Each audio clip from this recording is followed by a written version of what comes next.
Quanti anni ha, si può dire? Adesso ho fatto il 12 settembre, ho fatto già 92 anni e devo andare avanti ancora, spero. Va ancora allo stadio? Certo, ho già fatto l'abbonamento quando avevo 10 anni che si partiva da casa, da Caleri d'Agusei vicino a Santa Margherita e si andava a piedi fino a Sant'Elena, perché all'epoca non avevamo i soldi per i vaporetti, eravamo giovani.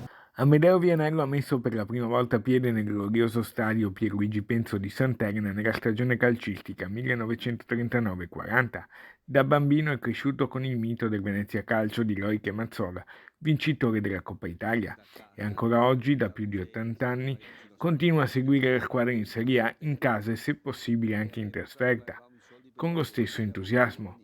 Il club Alta Marea lo ha premiato con la tessera di tifoso onorario e quando, saputa la sua storia, che in questi giorni ha fatto il Giro d'Italia, anche la società voleva regalargli l'abbonamento, lui ha risposto così.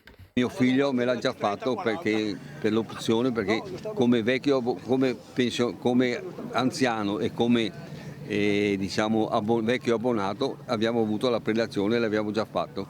Hanno detto che terranno conto per la prossima volta. E oggi una tessera importante. Eh sì, ho avuto una tessera importante, oggi sono socio onorario della società Alta Marea. Un calcio che sa ancora emozionare e unire generazioni diverse. È una persona di un entusiasmo e di una vitalità incredibili, siamo felicissimi di avergli potuto dare la tessera onoraria del nostro club e di averlo tra noi perché è proprio uno di noi. Abbiamo continuato a seguire la squadra nonostante i periodi anche più bui. L'abbiamo sempre fatto, l'abbiamo fatto con passione, l'abbiamo fatto stando il più vicino possibile e adesso la Serie A è una grandissima soddisfazione.